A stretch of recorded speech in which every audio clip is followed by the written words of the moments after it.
Okay, so let's talk about the design of Bitcoin, right? So obviously there's proof of work, there's governance, etc. But the actual monetary design, walk us through kind of the disinflationary and deflationary nature of the actual design.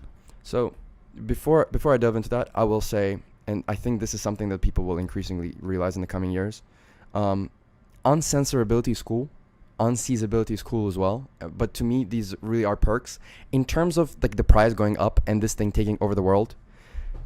If we create a pie chart, the 90%, i.e. the dominant force, which will be doing that, is Bitcoin's monetary policy. And really, it's unprintability. The fact that nobody can print beyond 21 million. That is by far the strongest and the most important innovation really here. Okay, so the monetary policy of this system is by far the most important part. Precisely. Okay. And people need to use something as money. Yep. Right now, some of the better currencies are the US dollar, euro, the Swiss franc, etc. But really, people use those because essentially they're picking the least bad thing. I believe the supply of the US dollar in the last year has increased by 6.2%. Bitcoin's stock to flow ratio today is around 3.8%. And after the next halving, if you go off of the 21 million number, it's going to be 1.7%. And actually, I believe that switch from sort of low 3% to high 1% is going to be the number one sort of driver of the next big wave in 2020. But to answer your question more directly, unlike other currencies, which their respective central banks, in the case of fiat, can print essentially whenever they want, and as well as their sort of respective local commercial banks can create more of when issuing debt. Bitcoin is limited to strictly 21 million units. Some of them, it is believed that several million have already been lost. I believe that when all is said and done, the global supply of Bitcoin is going to be somewhere between 16 and 17 million. The fact that nobody can print beyond the 21 million limit, and the fact that the users, the miners, and essentially everybody in the developers, everybody who has as little as one Satoshi of Bitcoin, they are incentivized in having that rule be the number one and the most important sort of rule, and the number one focal point, the number one Schelling point, which the community is gathered around.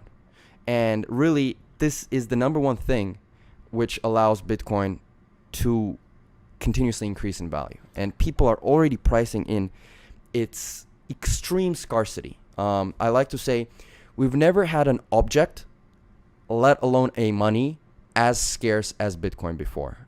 Even gold is expanding at a rate of around 1.6% per year over the last 10 years. Now, I believe that by the late 2020s, that number for Bitcoin is going to be lower than 1%. And it is every year it's getting lower and lower. So technically, that number is getting lower every 10 minutes.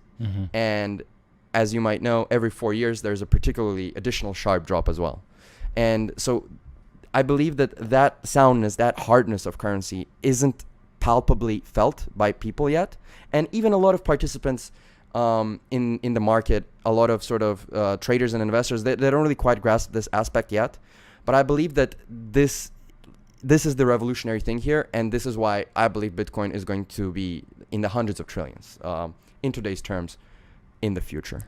So there's a couple of key terminology and components that you just described, right? So there's the total supply of Bitcoin, right? So when it's all said and done, 21 million Bitcoin, and we can get into why that is and if that could change or not later. But for right now, let's just say that there's 21 million total supply of Bitcoin. At the same time, there's the circulating supply. So how many Bitcoins have been produced and are currently available for ownership, by people or organizations.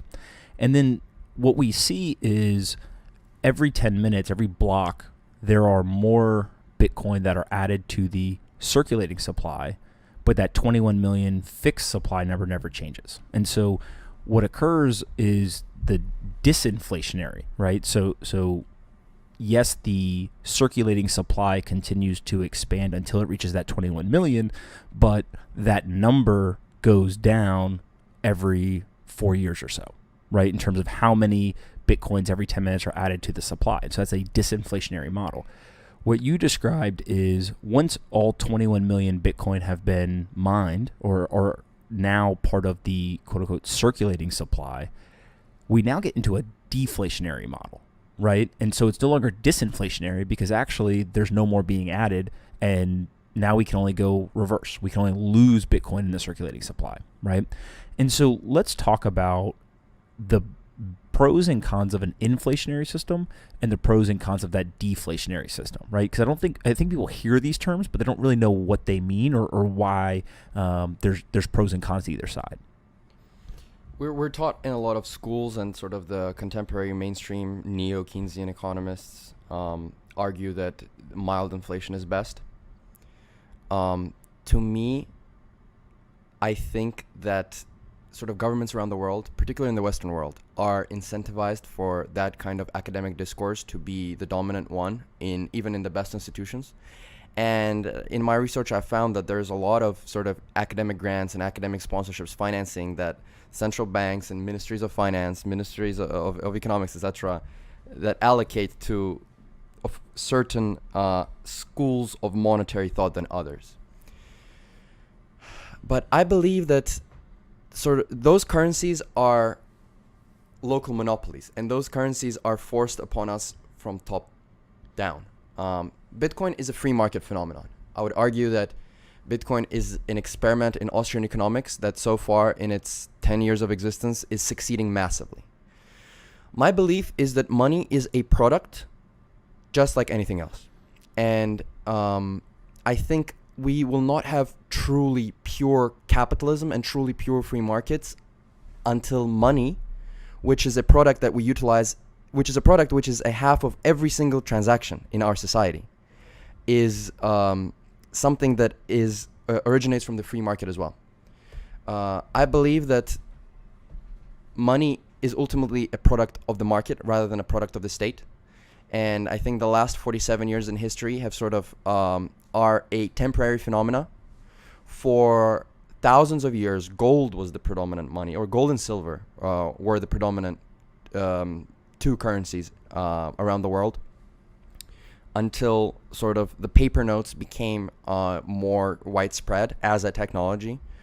You can think of paper notes as a layer 2 technology on top of monetary metals. And at that point, once you had paper notes, which sort of were redeemable for metals, there was no longer the divisibility problem of gold was solved, so the need for silver was drastically reduced, and thus silver was demonetized further.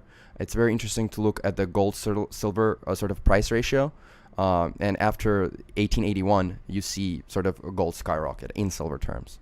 But I believe that something similar will happen with Bitcoin versus all other monetary instruments and even other financial assets, which is really quite eerie. I think that when all is said and done, Bitcoin will be the second or the third single biggest asset class, the single biggest asset in the world.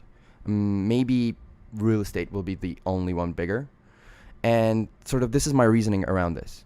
Right now, it is believed that the total money supply of all fiat currencies around the world is somewhere around $80 trillion. Mm-hmm.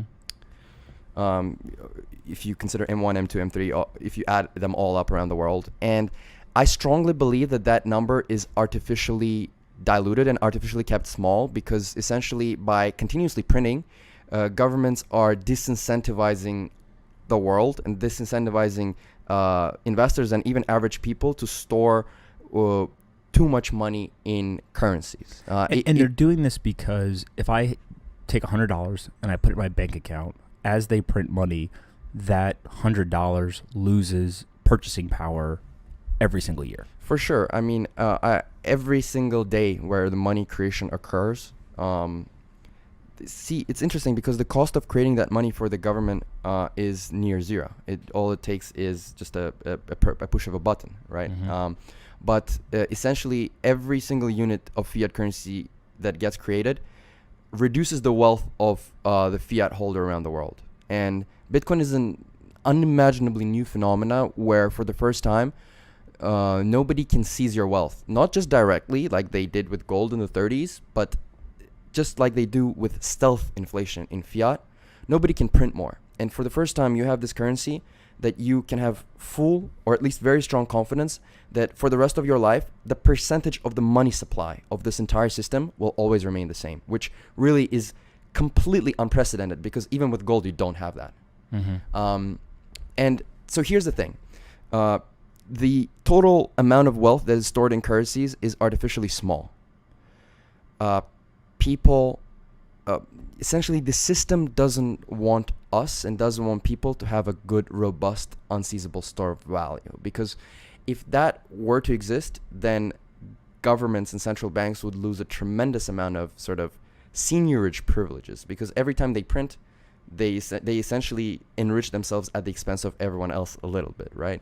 And so this current system, because the money is constantly getting diluted, people like surgeons, artisans, dentists, etc., engineers, they either have to play part-time investors on the side, or they have to sort of outsource those services to registered investment advisors and brokers, etc. And that's part of the reason why the financial system is much bigger than it has to be, and why Wall Street is just a ginormous part of the world's economy. If we had something like gold, or better yet, Bitcoin, then you could save your wealth and it would actually gain a little bit of purchasing power every year without having to sort of have this anxiety-riddled wave of activities that you need to do. And it's actually quite crazy how in today, I'm not even talking about the second or third world where this isn't even an option. Even in the first developed civilized Western world, you have to create a diversified portfolio of equities, bonds, small caps, munis, commodities, FX, derivatives sometimes, etc., just to preserve your wealth. I'm not even talking about making some tremendous outsized returns. I'm talking about just to save your wealth. And this is crazy. And like in biblical times, there's a famous Jewish proverb which says, keep a third of your wealth in money, which was gold, keep a third of your wealth in land, and keep a third of your wealth in your business. And even as recently as in the 50s and 60s, you could notice that in portfolio allocations, some of sort of the traditional mutual funds and the early big asset allocators, they had a much bigger allocation to cash when sort of the trust in currency was much greater. And you saw that reduced as years went by, and in recent decades with quantitative easing, essentially the trust in currencies gets incrementally reduced. But I believe that if Bitcoin were to become global money, which I believe it will, or something like it definitely will, because genie's out of the bottle and sort of the idea is here to stay forever, the percentage of people's average portfolio that will be in cash as opposed to today will be much greater. Perhaps not a third, but it will be much higher than it is today and much closer to a third than it is today. And precisely because of that, I believe that the total wealth in the world that is held in a currency, and note, this one currency will not be inhibited by inflation, it will not be inhibited by borders, it will not be inhibited by centralized control. All these things will contribute to it being the single biggest currency in the world. And I think that eventually, I increasingly believe that the cryptocurrency market, even soon, not just in the future long-term equilibrium, it will be a winner-take-all rather than a winner-take-most game. And I believe that Bitcoin, as it currently stands, will probably take 94 to 95% of this entire market.